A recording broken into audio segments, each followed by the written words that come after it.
여러분 안녕하십니까? 내 집 마련의 꿈 혹은 부동산으로 돈을 벌어보겠다는 그 계획이 하루아침에 여러분을 범죄자로 만들 수도 있습니다. 이재명 대통령이 직접 나서서 아주 무섭고 구체적인 경고를 날렸습니다. 장사하려고 빌린 개인 사업자 대출을 몰래 빼돌려서 아파트 쇼핑을 하는 사람들, 이제 전부 사기죄로 감옥에 갈 수 있습니다. 형사처벌은 기본이고 빌린 원금과 이자까지 그 즉시 몽땅 토해내야 합니다. 대통령이 이렇게 디테일한 부분까지 콕 집어서 경고한 것은 지금 시장 상황이 그만큼 심각하다는 뜻입니다. 이미 투자자들과 영끌족들 사이에서는 극도의 공포감이 퍼지고 있습니다. 당장 작년 하반기에만 무려 600억 원에 육박하는 돈이 대출 규제를 피해서 집을 사는데 쓰였다는 사실이 적발되었습니다. 전년도 상반기와 비교하면 건수는 3배, 금액은 무려 5배나 폭증한 수치입니다. 정부는 이제 꼼수 쓰다가 피눈물 흘리지 말라며 최후 통첩을 날렸습니다. 금융감독원과 국세청이 합동으로 샅샅이 뒤지는 전수조사를 예고했습니다. 운이 좋아서 안 걸리겠지 하는 안일한 생각은 이제 절대 통하지 않습니다. 더 무서운 사실은 이것이 끝이 아니라는 겁니다. 당장 다가오는 4월, 이 부동산 시장의 명줄을 완전히 끊어놓을 역대급 대출 규제 폭탄의 타이머가 돌아가고 있습니다.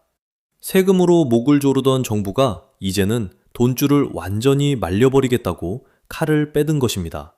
돈줄이 막히자 이미 경기도와 인천 등 수도권 외곽 지역에서는 집값이 5년 전 가격 밑으로 곤두박질치는 충격적인 사태가 벌어지고 있습니다. 일산, 파주, 동탄, 평택, 가릴 것 없이 고점 대비 무려 40%에서 50%까지 가격이 반토막 나는 피눈물 나는 거래가 매일같이 쏟아지는 중입니다. 오늘 이 시간에는 다가오는 4월 도대체 어떤 대출 규제가 나오길래 시장이 이토록 발작하고 있는지, 그리고 걷잡을 수 없이 무너지는 수도권 외곽 부동산 시장의 참혹한 현실을 아주 냉정하게 분석해드리겠습니다. 끝까지 집중해 주시기 바랍니다. 도대체 시장에서 무슨 일이 벌어지고 있었던 걸까요? 시간을 조금 거슬러 올라가 보겠습니다. 정부가 627 대책과 1011 대책을 연달아 터뜨리면서 일방적인 주택담보대출의 숨통을 완전히 끊어놓았습니다. 정상적인 방법으로는 도저히 집을 살 돈을 빌릴 수가 없게 된 겁니다. 그러자 사람들은 아주 기형적인 우회로를 찾기 시작했습니다. 그게 바로 개인 사업자 대출이었습니다. 원래 이 돈은 자영업자들이 가게를 운영하고 사업을 키우라고 나라에서 비교적 쉽게 빌려주는 돈입니다. 그런데 이 돈을 받아서 사업에 쓰기는커녕 아파트 쇼핑을 하는데 몽땅 쏟아부은 겁니다. 금융감독원이 국회에 제출한 충격적인 자료를 보면 입이 떡 벌어집니다. 작년 하반기에만 이렇게 사업자 대출을 빼돌려서 집을 사다가 적발된 건수가 무려 127건입니다. 금액으로 따지면 587억 원, 거의 600억 원에 가까운 어마어마한 돈입니다. 더 심각한 건 이 불법적인 대출 유용이 퍼져나가는 속도입니다. 작년 상반기와 비교해보면 그 심각성이 확연히 드러납니다. 상반기에는 불과 40건 남짓, 금액도 100억 원대에 불과했습니다. 그런데 하반기 들어서 건수는 3배 이상 폭증했고 빼돌린 금액은 무려 5배나 치솟았습니다. 대출이 막히니까 너도 나도 사업자 등록증을 들이밀고 수십억씩 빚을 내서 부동산 투기에 뛰어든 겁니다. 이건 그야말로 빙산의 일각일 뿐입니다. 이번에 적발된 600억 원은 운 나쁘게 꼬리가 밟힌 사례일 뿐이고 실제로는 이보다 훨씬 더 거대한 자금이 꼼수 대출로 흘러 들어갔을 것이라는 게 시장의 공통된 분석입니다. 상황이 이토록 막장으로 치닫자 정부가 칼을 빼든 것은 어찌 보면 당연한 수순입니다. 금융감독원과 국세청이 칼춤을 추기 시작했습니다. 두 기관이 합동으로 전수조사를 벌이겠다고 공식적으로 선언했습니다. 무작위 샘플 조사가 아닙니다. 하나부터 열까지 전부 다 들여다보겠다는 무시무시한 경고입니다. 사기죄로 형사 고발하는 것은 물론이고 빌려간 대출금도 그 즉시 전액 회수하겠다고 못을 박았습니다. 돈 몇 푼 더 벌어보겠다고 부동산 투기에 나섰다가 이익은커녕 원금까지 날리고 쇠고랑을 찰 위기에 처한 겁니다. 국민주권정부는 절대 빈말하지 않는다는 대통령의 발언은 바로 이런 무관용 원칙을 천명한 것입니다. 생각해 보십시오. 지금 진짜로 사업이 어려워서 단돈 1,000만 원이 아쉬운 소상공인들은 대출 심사 문턱을 넘지 못해서 피눈물을 흘리며 가게 문을 닫고 있습니다. 그런데 그 귀한 사업 자금을 수억 원씩 빼내서 아파트 갭 투자에 쓰고 있었으니 정부 입장에서는 도저히 묵과할 수 없는 뇌관을 건드린 셈입니다. 게다가 국무회의에서 나온 발언의 수위를 보면 이번 사태를 바라보는 정부의 시각이 얼마나 매서운지 알 수 있습니다. 대한민국의 부동산이 투기와 투자의 대상이 되어버린 가장 큰 원인으로 바로 이 금융권의 방만한 대출 관리를 지목했습니다. 은행들이 이자 장사에 눈이 멀어서 뻔히 집 사는 데 쓸 돈인 줄 알면서도 사업자 대출이라는 명목으로 눈 감아주고 돈을 퍼주었다는 겁니다. 결국 이 모든 사태의 뿌리에는 부동산으로 쏠리는 금융의 탐욕이 자리 잡고 있다고 판단한 것입니다. 전세 대출도 마찬가지입니다. 전세 자금을 무분별하게 빌려주니까 그 돈이 전세가를 밀어올리고 결국 갭 투자를 부추기는 악순환의 고리를 만들었다는 지적입니다. 정부가 금융을 직접 타격하기로 결심한 결정적인 이유가 바로 여기에 있습니다. 세금으로 집주인들을 압박하는 것에는 한계가 있으니 이제는 아예 돈이 흘러가는 파이프라인 자체를 끊어버리겠다는 독한 결단입니다. 지금까지 시장을 짓눌렀던 양도세나 보유세 폭탄은 어찌 보면 예고편에 불과했습니다. 세금은 집을 이미 가지고 있는 사람들에게 고통을 주는 방식이지만 대출 규제는 앞으로 집을 사려는 사람들의 손발을 묶어버리고 기존에 빚을 낸 사람들의 숨통을 서서히 조이는 훨씬 더 파괴적인 무기입니다. 정부는 지금 2월에 내놓으려던 대출 규제 발표를 3월을 지나 4월까지 미루면서까지 칼을 아주 날카롭게 갈고 있습니다. 어설프게 규제를 내놓았다가 시장에서 별거 아니네 하고 비웃음을 사는 일은 절대 만들지 않겠다는 겁니다. 아주 정밀하고 타격감이 확실한 시뮬레이션을 돌리고 있다는 증거입니다. 금융위원장에게 직접 대책을 내놓으라고 콕 집어서 지시를 내린 이상 이제 주사위는 던져졌습니다. 은행권은 초비상 모드에 들어갔고 영끌로 집을 산 사람들은 밤잠을 설치고 있습니다. 다가오는 4월에 도대체 어떤 대출 규제가 나오길래 이렇게 난리일까요? 구체적으로 3가지 폭탄이 떨어질 예정입니다. 첫 번째 타격은 만기 연장 금지입니다. 이게 무슨 말이냐 하면 수도권이나 규제 지역에서 임대사업을 하는 다주택자들의 숨통을 직접 끊어버리겠다는 뜻입니다. 그동안 임대사업자들은 아파트를 여러 채 사두고 길게는 20년, 30년씩 대출을 갚는 게 아니었습니다. 보통 5년 만기로 돈을 빌려놓고 매년 이자만 내면서 만기를 계속 연장해 왔습니다. 그런데 이제 정부가 원칙적으로 이 만기 연장을 안 해주겠다는 겁니다. 담장 수도권 아파트에 묶여있는 일시 상환 방식의 주택담보대출 물량만 12,000가구가 넘습니다. 충격적인 것은 이 중에서 83%가 바로 올해 안에 대출 만기를 맞는다는 사실입니다. 대략 10,000채 정도의 아파트가 당장 원금을 갚아야 하는 벼랑 끝에 몰렸습니다. 수억 원의 원금을 갑자기 어디서 구하겠습니까? 결국 빚을 갚지 못해 집을 헐값에 시장에 던질 수밖에 없는 상황입니다. 수도권에만 10,000가구의 매물이 쏟아지면 시장 가격은 무너질 수밖에 없습니다. 두 번째 타격은 갭 투자 원천 봉쇄입니다. 과거에는 나는 경기도 외곽이나 지방에 전세를 살면서 서울에 이른바 똘똘한 한 채를 사두는 방식이 아주 유행했습니다. 세금 혜택은 다 받으면서 시세 차익을 노리는 전형적인 갭 투자였습니다. 그런데 이재명 대통령이 이 부분도 아주 현미경처럼 들여다보고 있습니다. 핵심은 1주택자 중에서 자기가 그 집에 살지 않는 비거주자들에 대한 전세 대출 보증을 완전히 조이겠다는 겁니다. 한국주택금융공사, 주택도시보증공사, 서울보증 이렇게 3대 공적 보증기관이 있습니다. 은행들이 그동안 안심하고 전세 대출을 팍팍 내줄 수 있었던 이유는 만약에 세입자가 돈을 못 갚아도 이 보증기관들이 대신 물어주기 때문이었습니다. 그런데 이제 집을 가지고 있으면서 남의 집에 전세로 사는 사람에게는 이 국가 보증을 안 해주겠다는 겁니다. 공적인 보증이 사라지면 은행들은 돈 떼일 위험을 안고 굳이 전세 대출을 해줄 이유가 없습니다. 전세 대출이 꽉 막히면 당장 자기가 살아야 할 전세 보증금을 구할 수 없으니 억지로라도 서울에 사둔 그 똘똘한 한 채를 팔 수밖에 없게 만드는 무서운 전략입니다. 고가 전세를 감당하지 못하는 세입자들이 떨어져 나가고 강남 집주인들도 눈물의 금매를 던지게 되는 이유가 바로 여기에 있습니다. 세 번째 타격은 가장 뼈아픈 DSR 및 LTV 규제입니다. DSR, 즉 총부채 원리금 상환 비율을 극단적으로 끌어올릴 준비를 하고 있습니다. 지금 시장에서 계속 흘러나오는 이야기가 바로 전세 대출에도 이 DSR 규제를 적용하겠다는 것입니다. 게다가 정책 대출까지 DSR 규제 대상에 포함시키려는 움직임이 보입니다. 돈을 빌릴 수 있는 한도 자체가 쪼그라드는 겁니다. 여기서 끝이 아닙니다. 지난 1011 대책에서 정부는 15억 이하 아파트에 대해서는 대출 한도를 6억 원으로 묶고 15억에서 25억 사이는 4억 원, 그리고 25억을 초과하는 초고가 아파트는 대출 한도를 2억 원으로 확 줄였습니다. 627 대책의 6억 원 제한을 더 잘게 쪼개서 조여버린 겁니다. 그렇다면 이번 4월 대책에서는 어떻게 될까요?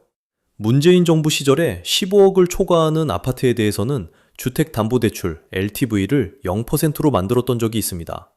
은행 돈을 단 한 푼도 빌릴 수 없게 원천 봉쇄했던 겁니다. 당시 이게 헌법에 위배된다며 소송이 제기됐지만 헌법재판소는 정책 목표를 위한 정당한 규제라며 합헌 결정을 내렸습니다. 합헌이라는 든든한 무기가 생겼기 때문에 정부는 언제든지 이 카드를 다시 꺼낼 수 있습니다. 25억 초과 아파트에 대해 대출을 한 푼도 안 해주거나 아예 15억이 넘어가는 집에 대출을 전면 금지하는 초강력 대책이 쏟아질 가능성이 매우 높습니다. 마지막으로 금융위원회가 준비하는 끝판왕이 있습니다. 바로 주택담보대출 총량제입니다. 지금까지는 가계대출 전체의 총량만 관리했습니다. 그런데 이제는 아예 은행별로 주택담보대출을 내줄 수 있는 한도를 딱 정해버리겠다는 겁니다. 작년보다 대출 목표치를 훨씬 낮게 잡고 증가율을 철저하게 통제할 계획입니다.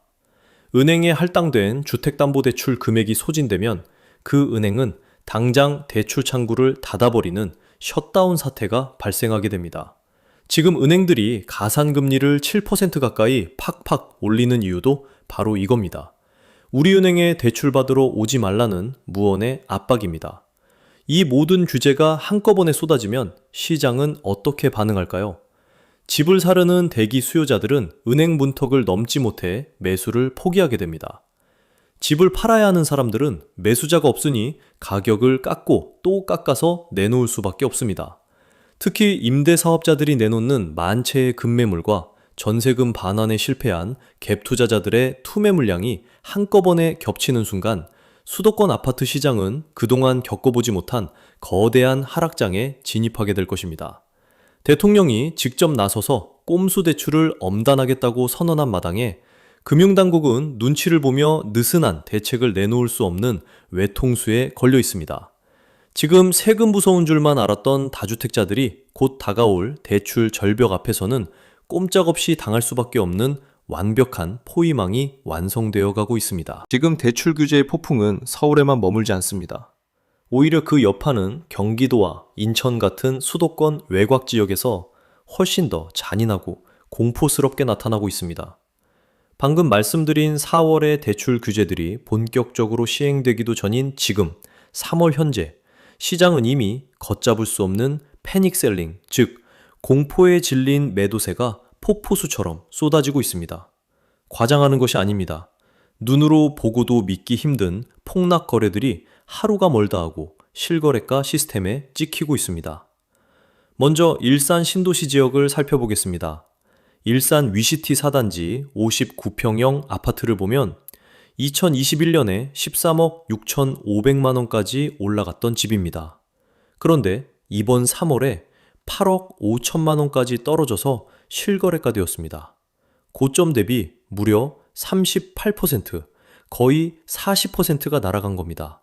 층수도 높은 로열층인데도 여지없이 무너졌습니다. 일산 대화 아이파크 33평형은 상황이 더 끔찍합니다.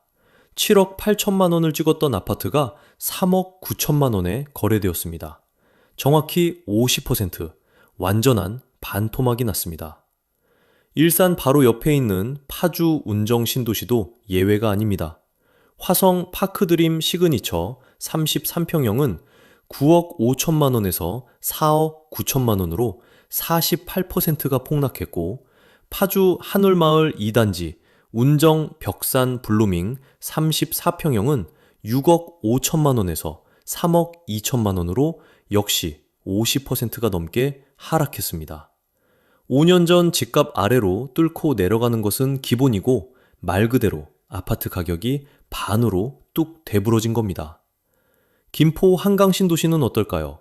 반도 유보라 4차 34평형은 7억 5천만 원에서 4억 5천만 원으로 40% 하락했고, 장기동 중흥 S클래스 파크 에비뉴 40평형은 7억 8천만 원에서 4억 6천만 원으로 곤두박질 쳤습니다. 수도권 남부로 가보겠습니다.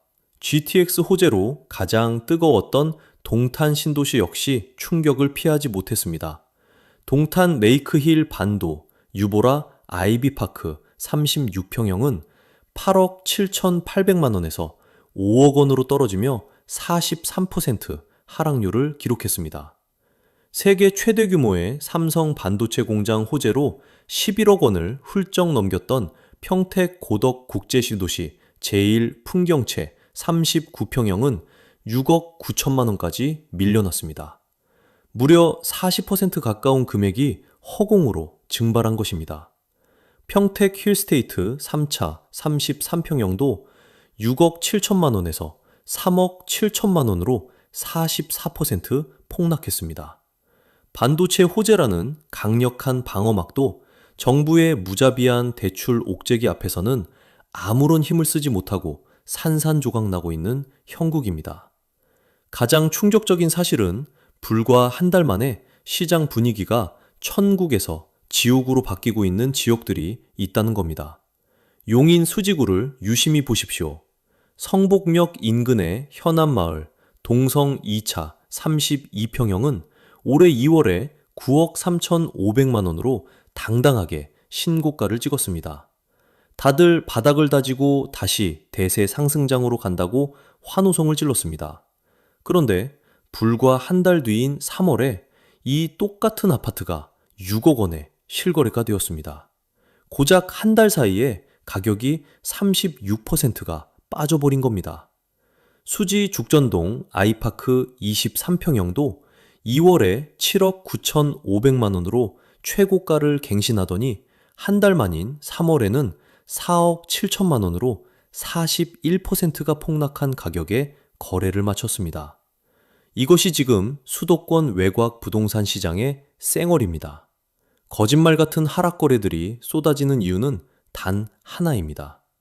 빚을 내서 아득바득 버티던 사람들이 치솟는 대출이자를 감당하지 못하거나 곧 대출 연장이 막힐 것이라는 공포감에 사로잡혀서 피를 토하는 심정으로 손절매를 던지고 있기 때문입니다. 반토막이 났다는 것은 단순히 기분이 나쁜 정도의 문제가 아닙니다.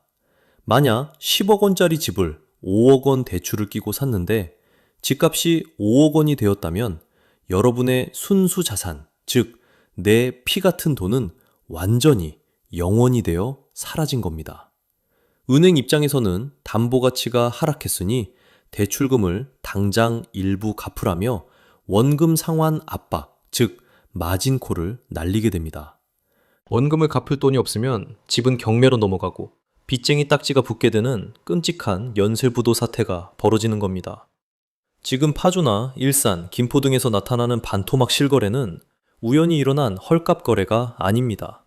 전세 가격이 급락하면서 기존 세입자에게 돌려줄 보증금을 구하지 못한 갭 투자자들이 눈물을 머금고 시장에 집을 집어 던지고 있는 명백한 항복 선언입니다.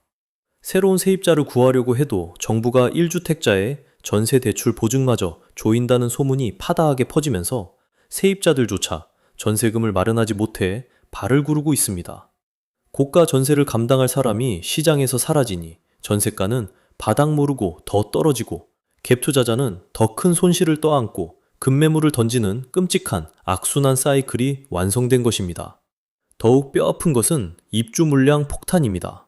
이천 지역을 예로 들어보겠습니다. 힐스테이트 이천역 1단지 33평형은 당장 올해 7월 입주를 앞두고 있는 신축 아파트입니다. 작년 8월까지만 해도 분양권이 6억 6천만 원에 거래되며 큰 기대를 모았습니다. 그런데 불과 1년도 안 된 지금 프리미엄은커녕 분양권 가격이 3억 4천만 원으로 무려 48%가 폭락했습니다. 입주를 코앞에 두고 잔금 대출을 도저히 받을 길이 없으니 계약금을 포기하고 이른바 마이너스 프리미엄을 수천만 원씩 얹어서라도 제발 내 분양권 좀 사달라고 던지는 눈물의 던지기 물량입니다. 이천 역시 SK 하이닉스 반도체 클러스터라는 엄청난 호재가 있는 곳입니다. 하지만 대출 규제라는 거대한 쓰나미 앞에서는 아무리 강력한 호재도 한낱 모래성에 불과하다는 것을 시장이 내목하게 증명해주고 있습니다. 투자는 철저히 냉정해야 합니다. 남들이 던진다고 5년 전 가격이라고 싸 보인다고 함부로 빚을 내서 죽는 순간 여러분도 그 무거운 빚더미에 깔려 숨을 쉴 수 없게 될 것입니다. 대통령이 콕 집어서 사기죄 처벌과 원금 즉각 회수를 언급한 이상 금융권은 절대로 시장에 자비를 베풀지 않을 것입니다. 정부의 옥죄기는 2월의 양도세, 3월의 보유세를 거쳐 4월의 융단 폭격 같은 대출 규제라는 피날레를 향해 달려가고 있습니다.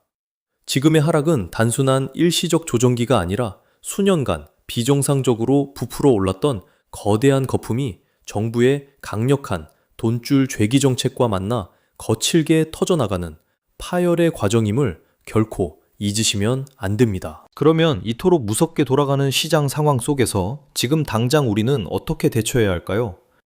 가장 중요한 생존 전략은 바로 모든 형태의 무리한 대출을 지금 당장 멈추는 것입니다.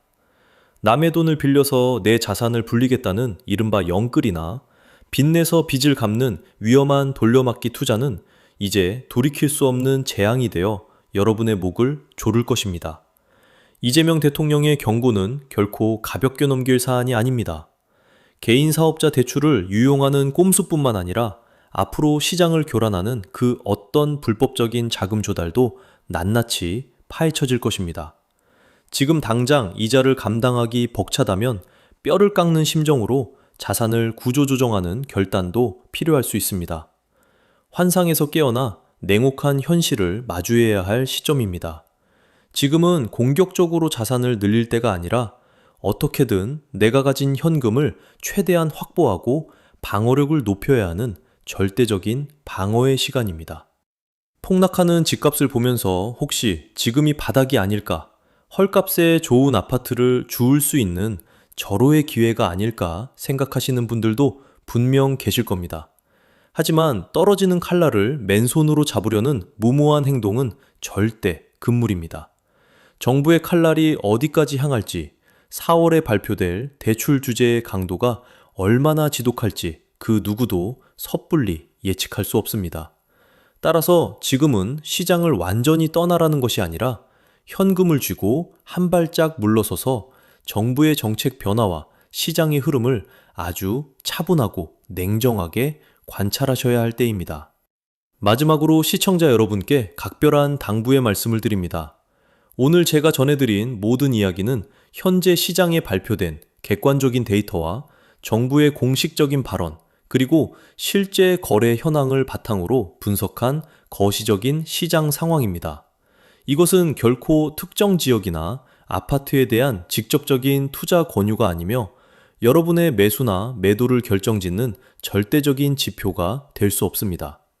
부동산 시장은 생물과도 같아서 언제 어떻게 변할지 모르는 수많은 변수가 존재합니다. 따라서 모든 투자의 최종적인 책임과 판단은 오직 투자자 본인에게 있다는 사실을 가슴 깊이 새기시길 바랍니다. 부디 꼼수나 무리한 요행을 바라기보다는 철저한 준비와 냉철한 이성으로 소중한 여러분의 자산을 안전하게 지켜내시기를 진심으로 바랍니다. 오늘 준비한 깊이 있는 분석은 여기서 모두 마치겠습니다. 끝까지 집중해서 귀 기울여 주신 여러분 대단히 고맙습니다.